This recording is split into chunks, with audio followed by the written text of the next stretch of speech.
Mbote bandeko balandi nyonso ya MK yokani télévision na pesi bino mbote na ye lisusu mbote na baye nyonso balandanga biso bayo nyonso bazali fidèle na biso nzamba mona papa mbola bino bayo nyonso bakommentaka bapartageaka batalaka ebandeli ti suka ina nzamba pambola bino lisusu parce que ezali meilleure manière ya kosupporter biso otali okommenter opartager oliker surtout oliker opartager yango na nde penza mingi tolingi peso sala biso bien. Donc na ye bomoni déjà na simata, bomoni déjà bo comprendre botali amata ba miniature ba nomina ba pona bazala donc ye comme j'avais dit autrefois sur la vidéo précédente que j'avais faite que avec Mams, on ne manque pas quoi dire. On est dans l'actualité, sur l'actualité, je ne sais même pas comment dire encore. Même l'actualité, même est étonné. Même l'actualité lui-même, là, il est étonné. Donc, il y a des années. Donc, il faut comprendre que Moussala nde tata, Moussala nde maman, mingi tia maele na Moussala, et au sala oma bien. Soko tia maele na Moussala nde au monde apenda ndenge nini mokili koluka yo ndenge nini kota na ba actualité na ba magazine na ba nyonso okota parce que ozo sala musala na yo kitoko pe bien. Donc je suis venue ici pour vous dire que Mams a été nominée parmi les 50 femmes qui inspirent, les femmes qui inspirent en RDC dans le monde. Yeyo Mams azali nominée parmi les 50 femmes qui inspirent. Nayebi que bomo na ba pano nango, boyebi magazine wana, boyo karayokarango, on a souvent vu beaucoup de figures politiques, on a vu beaucoup de figures culturelles aussi, pourquoi pas, mais cette fois-là c'est tombé chez nous parce que Moussa les oyokana, Moussa les osalema. Et puis je veux vous lire les critères qui ont fait que Mams puisse être retenue. Quels sont les critères pour qu'une femme soit retenue parmi les 5 femmes qui inspirent? Et puis aussi, précisément par rapport à Mams, qu'est-ce qui les a plu pour sélectionner Mams parmi les 50 femmes qui influent ou qui inspirent. Donc, avant tout, les magazines parmi les magazines Yambo Kanabiso, Oyo Lelo et Zingi ko honoré basi o bazo inspiré, bazo influencé. Nayebi sarabino chaque jour que Mams formule nae ya Moussala to ténacité nae na Moussala ou encore le sérieux qu'elle met dans son travail, c'est ce qui permet à ce que les gens puissent le regarder, les gens puissent voir ce qu'il fait, ce qu'elle fait et les gens puissent s'intéresser encore plus. Et puis quand les gens viennent, ils voient ce qu'elle est en train de faire, pendant que Azali n'a pas moyen moko ya personnel. Parce qu'il faut savoir que na musala obasalaka mingi da baboka mususu auto faire na bango face auto beta bango ba kao na kati ya ba sélection tout ça na ba nomination et salama na ba pays étrangers. Il faut savoir que eux ils ont toujours été accompagnés par peut-être leur ils ont souvent été accompagnés par leur gouvernement, ils ont été accompagnés par plusieurs mécènes au bazalaka, ba tchaka bambongo na bango ba riskaka ko tcha bambongo na bango na ba œuvre ya ba artistes na bango nigériane et ailleurs. Tandis que biso awa même ba mécène auto banda ko yoka kala banda ko tchama mutu na kati ya makambo ya théâtre o ya comédie to ya film congolais lelo basala rango lisusu presque pas basala ka lisusu te. Et puis soki to zongi na tango bazai ko sala yango romona que ezalaki non pas na bénéfice mingi ya ba artiste ezalaki mingi na bénéfice na bango, donc ils prenaient ça pour un deal où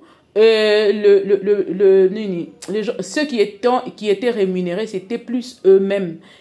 Donc à leur juste mesure bango banda ocha nengepe terrain yango ezalaki mabe makasi ezalaki bien te et banda ko permettre pena ba artiste ba yeba ko se démarquer te to ba yeba ko se retrouver penza te. Il fallait beaucoup travailler pour un revenu moindre.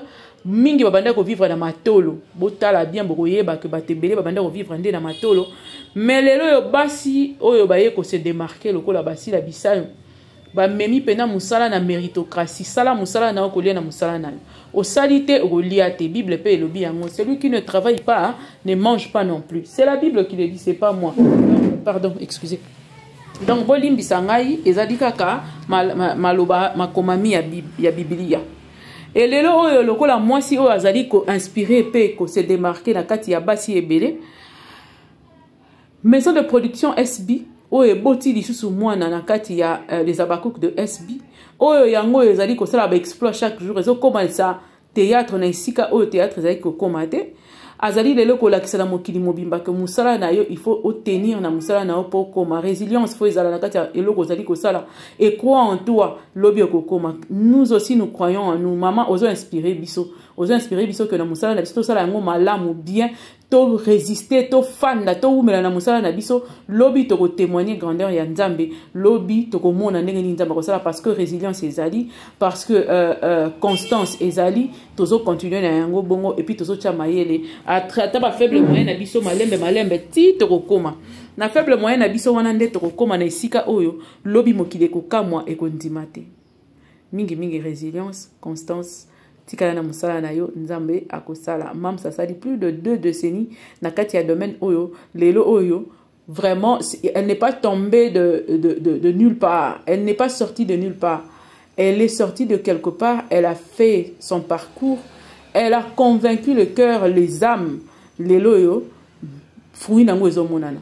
Vraiment il faut prendre le temps de bien se nourrir, de bien mettre de bien s'enraciner dans chaque domaine où nous sommes en train d'évoluer pour que l'obi tango koyeba ko boaka mbela moko boye to ko boaka eloko moko bato baloba ya solo tété.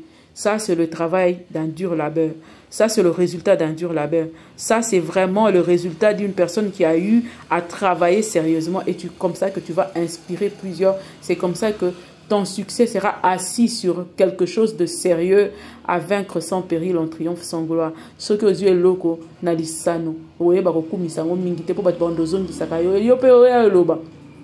Mais ceux qui ont mérité loko batwa ko beta ka tolo baloba ya solo ete mwana mwasi wana asali musala ya solo et mwana ni na miso ya bato ngana yebiye depuis les témoignages vont pleuvoir sans pour autant au futa yango mbongo au futa la témoignage mbongo te témoignage ko ya yango moko ndenge lelo yo mam sazali ko inspirer plusieurs jeunes dames et jeunes filles yango na ye ko tangela bino na yepisa bino que chaque année le palmarès de 50 femmes qui inspirent met en lumière des femmes dont le leadership et la détermination marquent profondément la société. Cette 7e édition, placée sous le thème « Femmes d'inspiration, voix de résistance », se déroule dans un contexte particulier, la guerre et l'instabilité qui rongent l'est de la République démocratique du Congo suite à l'agression rwandaise sous le M23. Ces femmes exceptionnelles que nous présentons continuent d'avancer, d'innover et de défendre les causes majeures pour le progrès social et économique. Elles inspirent, car inspirer, c'est se lever pour celles qui n'ont plus de voix. C'est aussi refuser l'indifférence, agir et exiger que cesse cette guerre silencieuse que le monde ignore trop souvent. Pour comprendre cette femme partie on a sepeli nango mingelobi innové balobi elle inspire car inspirer c'est se lever pour celles qui n'ont plus de voix. Comprenez que dans sa manière de faire ces histoires qu'on suit souvent à la télévision, cette histoire il y a l'homme parfait, vous comprendrez que ezali kaya basi ebele obana makasi ya kolobate mais ba pesi bango possibilité ya koyeba ko se lire par rapport à au vivre na ba foyer na bango na bandaku na bango na mibali na bango na basi na bango pe ko réveiller société par rapport à ba phénomène comme ko sala na kati ya ba foyer ba amitié o e comme lelo ya somo. Donc quelque part s'il est en train de mettre à nu ce qui se passe dans le coulisses de plusieurs couples, de plusieurs foyers, pourquoi pas de plusieurs amitiés, ainsi de suite. Ba amitié toxique, ba relation toxique, ça existe. Qu'est une relation toxique et kobomayo. Relation toxique ne veut pas seulement dire entre hommes et femmes dans le sens moi si dans mobile. Ça peut aussi être entre amis. Amis toxiques bazali. Il faut alors faire très attention. Ba ya kobomayo ye alu la raka ya yo. Ye mingi ya yo nde sala ke mutema pasi afutara tina bato mbongo po ba yeba ko détruire yo, ba yeba ko finir yo pendant que yo zanuka concentrer na musala na yo, ozanuka ka victime ya savoir faire na yo, ozanuka ka victime ya ko yeba musala ndezo sala ke ba susu bazora bakaniaka na bango bafutaka bato po bayenuka bakoyeba ko déstabiliser. Mais nzambe pe tellement zalaka nzambe juste, nzambe ya malamu pe bolingo a permetaka nyonso te. Yango wana bomonaka mutu azwi afuti bambongo basali nyonso bakweyisa yo. Mais nzambe ya bolingo pe ya mawa oyo azalaka juste, le juste juge. Azo permettre kaka te, azo fula kaka se ko fula, azo tombola kaka po alakisa na mokili que ce n'est pas la main de Dieu qui a élevé cette fille, c'est ma main à moi Dieu. C'est moi seul qui a pris la résolution que ere koki mwana tombwama kende liboso na pambolio. Mais quand tu combats Israël, yebara ke suka na yo ekozala somo pe pasi. Et belé bakolela bakoloba oh pona nini asuki boy parce que ozo combattre o nzamba pamboli. Si Dieu ne bénit, qui peut bénir? Si Dieu ne construit une maison, qui peut construire une maison? Mutazate oroko sala koleka nzambe. Soki nzambe a décidé que loko wana eza ya yo, peu importe le temps, peu importe le moyen, nzamba kopesa yo yango. Alors sois sage, mettez-vous à travailler, arrêtez le mauvais cœur, arrêtez votre jalousie mal placée. Bolongola yango. Nakei kotanga lisusu. Yoka parti o esaninga gumingi. Yoka.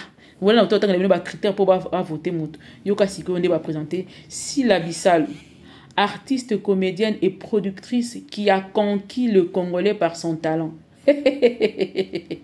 Maman refutaka mbongo, na tuni refutaka mbongo pour ba détruire kaka.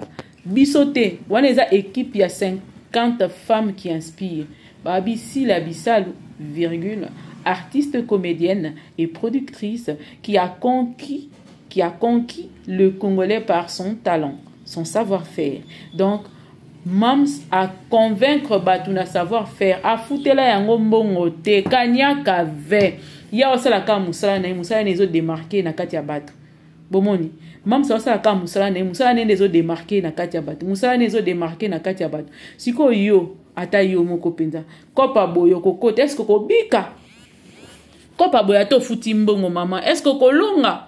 Moi, si à Boé, parmi les 50 femmes de la RDC qui inspirent, je parle de la RDC, je ne parle pas de Kinshasa. Là, nous parlons de la RDC Kinshasa, Congo. RD Congo Mobimba. Ndena tuni, yoko koka. Bitumba o yoko longa yango. Yoko longa yango te. Yoko kolonga yango te. Yango na sengi na bino. Revenons vraiment à la raison. Bozala batu, botika kindoki, botika kopumbwa na butu esungaka te. Bozwa tango ya koyeba kosambela pe nzamba kopambola bino. Soki oza na motema malamu ya kopambola baninga, nzambe pa kopambola. Dieu fonctionne comme ça. Nzambe a fonctionnera bongo. Nzambe a fonctionnera na jalousie te. Nzamba fonctionnera na jalousie te. Nzamba fonctionnera na bato ba yebi ko reconnaître baninga ba o bazali na gratitude na reconnaissance. Yango etuna na ngwa tana bando tuna ngo depuis kala. Bino ngamu na lakisa ye, ngamu na salela ye, ngai mutu. Sikoyo na tuni. Tango bino bando pousse na pene asila. Bozwa ata mokolo moko te, bolamu na ye ata moko. Po boyina mutu na ti ata makanisi ate ya muke ya moko ezate. Elobi na ngo ye moko. Moninga bozalaki na ye soko moni ye. Bobebani na likambo moko boye boyokani te. Olakanga munoko kende kovanda kimia, ma telemi pona yeba ko nuire yo. C'est que quelque part azalaki déjà moninga malamu te. Ngana ko bakisa c'est kazaki moningo alingaki yo déjà te, azalaki na yo te. Une personne qui t'aime profondément ne peut pas se permettre d'aller te détruire. Akoyoka kaka pasi parce que bolingo ya solo ekufaka te ata to kaboli banzela okomona kaka que na kozalaka na ba faiblesse moko pona mutu wana. Pourquoi? Parce que je l'ai aimé sincèrement de tout mon cœur. Déjà na biloko na kokosala ete mabe na kolinge komela ete na kosala mabe te, mais banzela na biso kaboni pona ba raison x ou y bongo nde bato balingaka ya solo batambolaka. Mais soko moni moninga bokabwani na ye akomi kofuta na bato po basala yo mabe po ba nuire yo ba détruire aji bato asali pa sélection bata mitema mabe penza yo kake mitema mabe na bango eza naturel. Donc bazalaka ta par procuration bako yinela mutu atie bango wana po ba détruire yo. C'est que cette personne là, même quand vous étiez ensemble, azalaka ennemi no atikala kozala moninga na ote. Zibula makutu luwa botala ka ba sélection bato bozala na bango, mais bobosa na te ato bundisi oyo nzamba poni. esila raté botu na Saül ndenge nini abundisa David po azwa bokonzi na ye te mais ata bitumba nyonso abundaki ayebaki koyeba te ke d'abord David azalaki na lupamboli mpo na ye parce que ntango ba esprit mabe bandaki kotrouble ye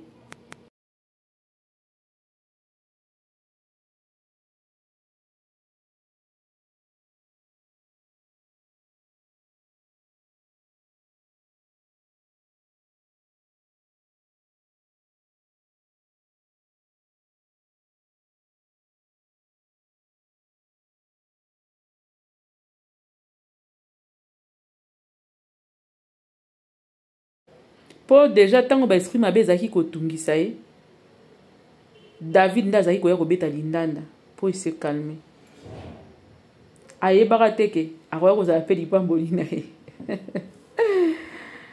nzambe aza nzambe moko très mystique très compliqué akoya kozwa réussite na yo abombi yango na kati ya moto oyo ozoyina po ateya yo kolinga prochain na yo akoya kozwa lipamboli na yo achango na kati ya mutu oyo olingi te po ateya yo que il faut linga mutu nyonso kosala sélection te c'est lui qui fait votre sélection abombi siko lipambolino na kati ya sila yo siko olingi sila te mama opambwama ndenge nini nde question nga na opose okopambwama ndenge nini yango ezomona mosala no ezokufa parce que eza na bato mosusu ato mati ato kiti nzambe alobi fo lekaka wana wana ya bapassage obligé babenga yango fo mikitisa na makolo ne mpo nzambe apambola omikitisi te okozwa lipamboli te yango ezomona se tendre appétif keba kote bokomi ekomi mabe mpona makambo mosusu na koya lisusu mpona oti kolanda baextrême mosusu bato nao bakomi kofinga na désordre baokipe susu te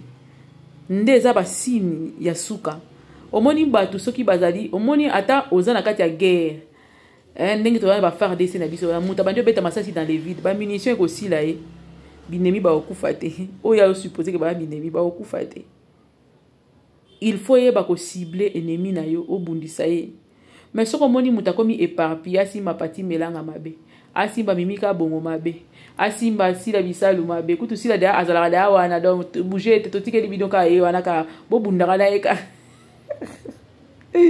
ok, pas petit mélange mabe. Ok, vraiment, je reviendrai faire une analyse sur la manière dont j'ai vu cette fille. Parce que dans la Nabilo, qu'on a Nathalie Kamimika Bongoye, Nathalie était. Mais je veux quand même expressement aller prendre des morceaux, Nathalie Yango pour faire une analyse un peu plus approfondie. Nakoya Nango, Napoko Yalilo. Ouais, bisoki mutu makambo ezo simba te akomaka na ba agitation moko na biso akenda zonga mata kita tourner abaludi azo sala nyonso me e simba te nzamba yo kabino mawa nzamba simba mitema na bino alakisa bino ata moindre bolingo na mitu na kandeni bosala kasi po bolika bato bazara pele na bino c'est que vous les aimez pas parce que quand vous êtes rempli de haine comme ça là comment vous faites pour vivre vous souffrez quand même. Si vous avez un peu de temps, vous avez un déplace pas si vous avez un double. Pour les canaux, beaucoup de miniature. Vous avez un téléphone, vous avez une photo de la belle tonda. Pour faire ça, vous avez une miniature.